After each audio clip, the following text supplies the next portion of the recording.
The Chains of Tennessee, 1832 to 1865. Mary Fields was born into the crushing weight of the American South around 1832 in Hickman County, Tennessee. Like many born into slavery, the exact date of her birth was never recorded. She was treated as property rather than a person. Her childhood was defined by the harsh labor of the plantation system, where she learned the resilience and physical toughness that would later define her. In a world designed to break her spirit, Mary developed a frame that would eventually reach 6 feet tall and 200 pounds of solid muscle. For 33 years, Mary lived under the shadow of bondage. However, the end of the Civil War in 1865 brought more than just legal emancipation. It gave Mary the chance to invent a self that the world had never seen. While others were paralyzed by the uncertainty of freedom, Mary walked away from the South with nothing but her strength and a refusal to ever be told no again. The River and the Convent, 1865 to 1884. Following her freedom, Mary headed north. She found work on the Mississippi River steamboats, serving as a chambermaid and laundress. The river was a rough environment, but it suited her. It was here that she likely honed her skills with firearms and learned the mule skinner vocabulary that would later shock the polite society of the West. During this time, she formed a deep, lifelong bond with Sarah Dunn, who would later become Mother Amadeus of the Ursuline sisters. When Mother Amadeus moved to Toledo, Ohio to establish a convent, Mary went with her. At the Ursuline convent, Mary was an anomaly. She was a towering black woman in a world of silent, petite nuns. She handled the heavy lifting, hauling stone, managing the grounds, and protecting the sisters. However, in 1884, news reached Ohio that Mother Amadeus was dying of pneumonia at a struggling mission in the Montana Territory. Without a second thought, Mary headed west. She didn't just go to visit, she went to save a life. The Iron Queen of the Mission, 1884 to 1894. Upon arriving in the brutal, windswept plains of Montana, Mary nursed Mother Amadeus back to health. Once her friend was recovered, Mary stayed to build. At the time, less than 1% of Montana's population was black, and the number of independent women was even smaller. Mary ignored these statistics entirely. She became the mission's foreman, hauling freight, repairing buildings, and protecting the nuns from the dangers of the frontier. Mary was a force of nature. She dressed in men's jackets and hats, smoked thick cigars, and kept a .38 Smith Wesson revolver tucked under her apron. She was known to drink whiskey with the local men and cursed with a fluency that made seasoned cowboys blush. Her presence eventually caused a scandal. In the early 1990s, she got into a heated argument with a white male janitor who refused to take orders from her. When he drew his gun, Mary drew hers faster.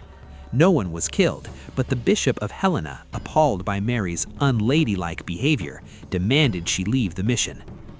Stagecoach Mary, a legend is born, 1895 to 1903. At the age of 60, a time when most people in the 19th century were considered elderly, Mary Fields began her most famous chapter. In 1895, she applied for a U.S. Mail Star Route contract. To win the job, applicants had to demonstrate they could hitch a team of 6 horses faster than anyone else. Mary didn't just win, she dominated. She became the first African-American woman and only the second woman in history to carry the U.S. mail. Her route covered 34 miles of treacherous wilderness between Cascade and St. Peter's Mission. For 8 years, she drove a heavy stagecoach through blizzards, mud, and heat. She fought off wolf packs with her rifle and fended off bandits who thought an older woman would be an easy target. When the snow became too deep for the horses, Mary didn't quit. She strapped on snowshoes and carried the 50-pound mail sacks on her shoulders, walking for miles to ensure the letters reached their destination. She never missed a single day of work in nearly a decade. The Mayor of Cascade, 1903 to 1914. When Mary finally retired from the Postal Service, she settled in the town of Cascade. She was a local celebrity.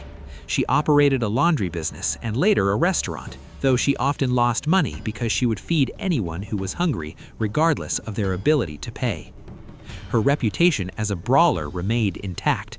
She famously had a standing bet at the local saloon. For $5 and a glass of whiskey, she claimed she could knock out any cowboy with a single punch. History records that she rarely lost that bet. Even the law bent for Mary. When Montana passed a law banning women from saloons, the Bishop of Cascade granted Mary a special lifetime exemption, stating she had earned the right to drink wherever she pleased. Yet behind the tough exterior was a heart of immense kindness. Mary became the town's unofficial grandmother. She spent her meager earnings buying treats for the local children and spent hours tending to her garden, giving away bouquets of flowers to anyone passing by. Because she never knew her real birthday, the town of Cascade eventually designated March 15th as her day.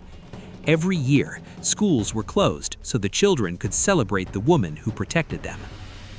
The Final Trail, 1914. One of the children who grew up under Mary's shadow was a young boy named Gary Cooper, who would one day become a legendary Hollywood star. He never forgot her, later writing that Mary was one of the freest souls ever to draw breath.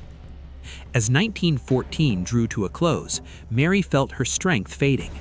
True to her independent spirit, she did not want to be a burden.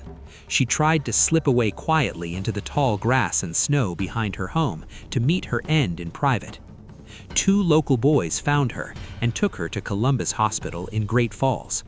On December 5, 1914, Mary Fields passed away. Her funeral was the largest in the history of Cascade. It was held in the Pastime Theater because no church could hold the crowd of people who came to honor her.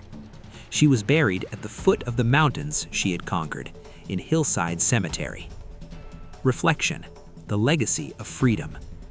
Mary Fields lived a life that was technically impossible according to the rules of her time.